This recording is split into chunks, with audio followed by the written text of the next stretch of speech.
Recibe un afectivo saludo de parte de quien les habla, la estudiante Dalila Raquel Salmerón Rodríguez, estudiante de la Universidad Técnica Particular de Loja, perteneciente a la sede de Macas Morona Santiago, y estoy en el 7º semestre de la carrera de Educación Básica, y este video es para la materia de Pensamiento Lógico Matemático, en el cual vamos a tratar los tipos de razonamientos lógicos matemáticos. En ellos se encuentran 4 y son los siguientes. Los tipos de razonamiento lógico matemático son el razonamiento deductivo, el razonamiento inductivo, el razonamiento hipotético deductivo y el razonamiento transductivo. Empezamos con el primer razonamiento, el cual sería el razonamiento deductivo, y su concepto es: el razonamiento deductivo es un proceso lógico mediante el cual se parte de las premisas generales consideradas verdaderas para llegar a una conclusión partida que debe ser necesariamente verdadera si las premisas lo son. Esto quiere decir que el razonamiento deductivo es un tipo de lógica en el cual se parte de las ideas generales que son ciertas para poder llegar a una conclusión específica que también debe ser verdadera. Los elementos del razonamiento deductivo son los siguientes. Como número 1 están las premisas, los enunciados iniciales aceptados como verdaderos. Como número 2 están las reglas lógicas, las normas que permiten unir a las premisas para llegar a una conclusión válida, verdadera. Número 3. La conclusión. El resultado lógico se deriva necesariamente de las premisas, y para explicar eso de una mejor manera he adjuntado un ejercicio de razonamiento deductivo. Como decía, las premisas. Entre las premisas dice: todos los números pares son divisibles para 2. Todos los números pares pueden dividirse en mitades. Como regla lógica, si es que todos los números pares pueden dividirse en 2, el 14, siendo un número par, puede o no puede dividirse para 2.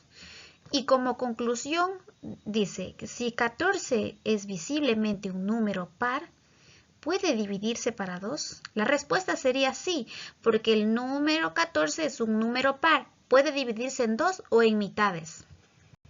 Vamos con el siguiente razonamiento. El razonamiento inductivo. Concepto. En sí, el razonamiento inductivo es el tipo de lógica que parte desde los ejemplos y casos concretos para llegar a una idea general. No asegura que la conclusión sea totalmente cierta, pero ayuda a que la hipótesis o reglas basadas estén basadas en lo observado. Los elementos son observaciones, casos o datos particulares que se analizan cuidadosamente. Patrón o seguridad, identificación de semejanzas o tendencias entre las observaciones. Y por último, la generalización o conclusión, regla o afirmación general que se deduce de los patrones observados, aunque no siempre se garantiza que sea absoluto. Un ejercicio de razonamiento inductivo. Se puede observar que vamos a hacer el ejercicio con números primos. Los números primos son los siguientes: el 2, el 3, el 5 y el 7. La pregunta sería: ¿qué regla general puede inferir sobre los números primos a partir de la observación? Y la respuesta sugerida sería: los números primos, al menos los pequeños, son los números que aún están en una cifra. Los números mayores a 1 son divisibles para 1 o para sí mismos. El 2 se puede dividir para 1 o para sí mismo, que sería 2. El 3 se puede dividir para 1 o para sí mismo, que sería 3. El 5 se puede dividir para 5 o para 1. De la misma manera el número 7. Continuamos con el razonamiento hipotético deductivo, el concepto. El razonamiento hipotético deductivo es un tipo de lógica que empieza o parte desde una suposición o idea. A partir de ella se sacan consecuencias que se pueden comprobar con experimentos u observación de manera directa. Los elementos: la hipótesis, suposición inicial que se plantea como posible explicación del fenómeno. La deducción serían predicciones o consecuencias que se derivan lógicamente de la hipótesis. La comprobación o experimento u observación o prueba que puede permitir verificar si las deducciones son correctas. La conclusión: se acepta la modificación o se rechaza o se mejora la hipótesis según los resultados.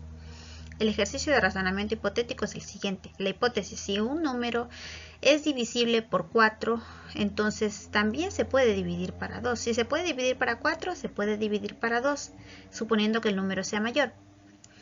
La deducción: si el número 12 es divisible para 4, entonces también debería dividirse para 2. En la comprobación, dividimos el número 12 para 2. Y vemos que su resultado queda en 6. Eso quiere decir que sí es divisible. La conclusión: la hipótesis se cumple, ya que el número 12 se puede dividir entre 4 y entre 2. Por último, el razonamiento transductivo. El concepto: el razonamiento transductivo es un tipo de lógica en el cual se sacan conclusiones específicas a partir de casos concretos, sin usar reglas generales. Claro está, se basa en relaciones directas entre situaciones, sin aplicarlas a todos los casos. Es más común este razonamiento entre los niños y en situaciones donde hay poca información, porque conecta los hechos de forma inmediata, de forma directa, en el momento en el que vemos o escuchamos. Los elementos son los siguientes: la observación concreta, hechos específicos que se perciben directamente. Relación directa: se establece un vínculo inmediato en los casos observados sin recurrir a reglas generales. La conclusión particular: se obtiene un resultado específico basado únicamente en las observaciones concretas. Y el ejercicio para este razonamiento transductivo sería el siguiente. En la observación hay un pequeño ejercicio escrito que dice: Juan tiene un perro y siempre que llueve el perro se moja. María tiene un gato y siempre que llueve el gato también se moja. La conclusión sería directa. En el momento en el que llueve, todos los animales se mojan. Bueno, muchísimas gracias, estimado docente y compañeros. En conclusión, como docentes en formación tenemos que tener conocimiento de todos los razonamientos lógicos matemáticos para poder entenderlos de mejor manera, dar una clase pertinente y poder resolver posibles conflictos que se nos vayan presentando de manera en la que podamos razonar de manera crítica, verbal y matemática. Muchísimas gracias, estimados docentes y compañeros. Adjunto las referencias de mi aporte. Gracias.